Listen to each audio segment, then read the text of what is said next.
المسقط الرأسي اخره هنا اهو مثلا، لازم يكون اخر المسقط الرأسي ده ماشي مع الافقي، والنهايه بتاعته هنا اللي هو المسقط الرأسي ده يكون لازم يكون ماشي مع مين؟ مع الافقي. هبدا هنا بدايه الجنبي واخد المسافه بتاعتي واعمل الايه؟ اخر المسقط الجنبي. المفروض ان انا اقسم الثلاث مستطيلات بالتوازي ده، لازم يكون دي ماشيه مع بعض ودي ماشيه مع بعض، ما ينفعش ابدا المسقط ده ما يكونش تحت ده ولا ده يكون في زاويه ده، واقوم ماسح الثلاث مستطيلات كده، الزيادات بتاع الثلاث مستطيلات. بقى في عندي ثلاث مستطيلات فاضيه المفروض ابدا ارسم فيها المسقطين دول. لما يكون عندي مسقطين كده وعايزك تستنتج الثالث، والامتحان كان جاي سؤال واحد بس، لو انت عرفت تنقل المسقطين دول زي ما هم في ورقه الاجابه بس من غير ما تجيب المسقط الثالث، انت نجحت في الامتحان. يعني معنى كده ان نقل الابعاد مهم جدا. ازاي تعرف تنقل الابعاد وترتيب نقل الابعاد؟ احنا قرينا الابعاد قبل كده بالتفصيل. لما هتيجي تقرا الابعاد وتيجي ترسم هتبقى سهله. اول حاجه تبدا تنقلها في لوحه الرسم بعد ما بترسم المستطيلات، ابدا ادور على المحاور والمحاور الرئيسيه. وكلمه محور رئيسي يعني ماشي في نص الجسم، وشكل المحور بيبقى شكله عامل كده، خط كده طويل وشطه صغيره، خط طويل وشطه صغيره، وممكن شطه ونقطه برضه. ده شكل المحور عشان تبقى عارف المحور. المحور ده لو بصيت انا هنا كده على الرسمه بتاعتي هلاقي ده محور ولا شرط؟ طب المحور ده رئيسي؟ ليه مش رئيسي؟ عشان هو مش في النص. طب المحور ده رئيسي؟ مين اللي قال اللي هو رئيسي؟ هي المسافه دي من هنا لهنا قد من هنا لهنا. احنا واحنا بنقرا الابعاد عرفنا ان المحور ده هو ده، وعرفنا ان من هنا لهنا 80 ومن هنا لهنا 80، يبقى المحور ده اكيد فين؟ في النص. لما اجي ارسمه لازم ارسم المحور. المستطيل عندي كام؟ طوله كام؟ ابعاد يبقى انا جاي في النص كده واعمل نقطه واحده بس، واقوم جايب المثلث بتاعي سنده على المسطره واعمل المحور بتاعي بالشكل ده مره واحده، ينزل في الرأسي على الافق على طول. في محاور تانية رئيسيه في نص الجسم سواء هنا او هنا، وركز شويه. محور في نص الجسم ده مش كده؟ واضح جدا ان ده في نص الجسم. طيب يبقى انا جاي اخد المحور ده زي ما هو، المسافه دي كام؟ اقوم جاي واقف فيها كده وعامل المحور بالشكل ده. في محاور تانية رئيسيه مفيش، في محاور فرعيه باينه جدا اللي فيه محور هنا وشايفه على بعد كام ده؟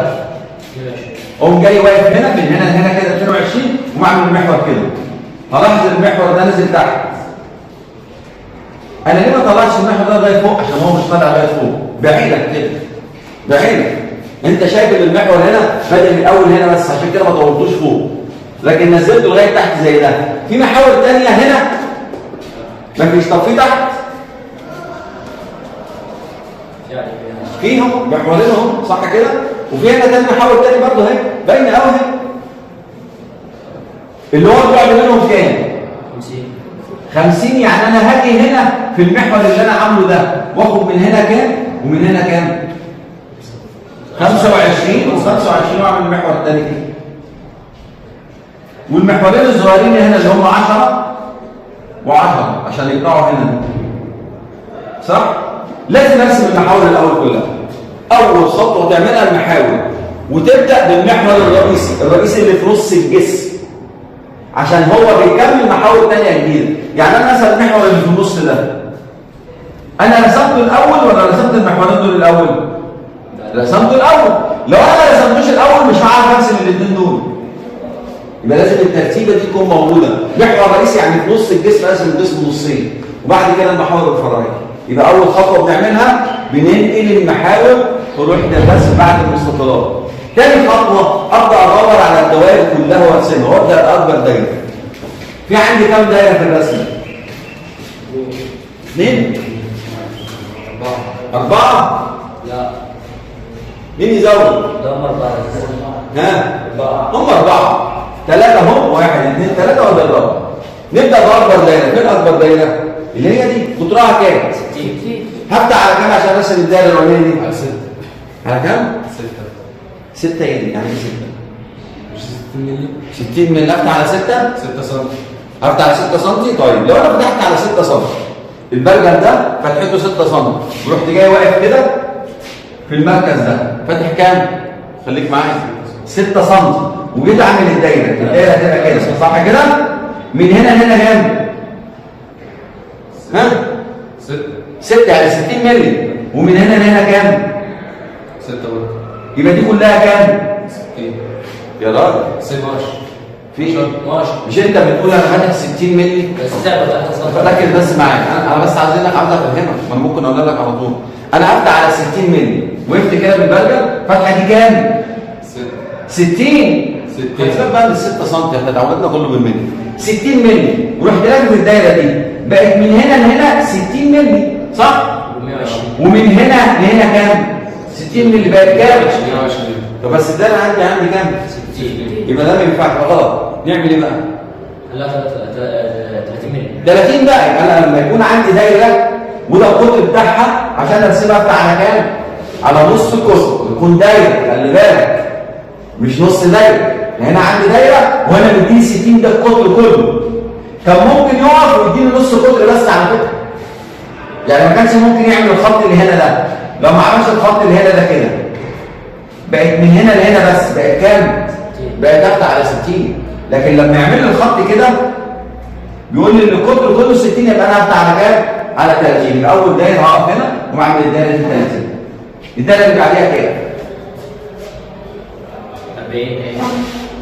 ها؟ 40 دي صح اللي هي 40. هفتح على كام بقى؟ 20. على كام؟ 20. على 20. اخر دايره هنا في الحته دي في المركز ده هفتح على كام؟ 10. 10. والدايره دي هفتح على كام؟ 30. 30. 15. 15 بقى ما انتهش. وبعد كده ادور على الاقواس. في عندي اقواس في قوسينهم. القوس ده كام؟ 10. 10. هفتح على 10 ونص ال 10 على 10. خدت بالك؟ قوم جاي راكز هنا، قوم اعمل ايه؟ القوس اللي عندي ده. قبل ما اعمل قوس كده او ماسح الزيادات دي عشان ما اقدرش امسحها كده. في دوائر ثانيه او اقواس؟ مفيش. صح كده؟ ابدا انقل اي حته تعجبك في التمرين، ابدا بيها. اي حته تعجبك سواء في الراسي او في الافقي، وابدا بالخطوط طبعا مش بالشرط. دي كده في الراسي شكله سهل. هو الخط ده كام؟ من هنا لهنا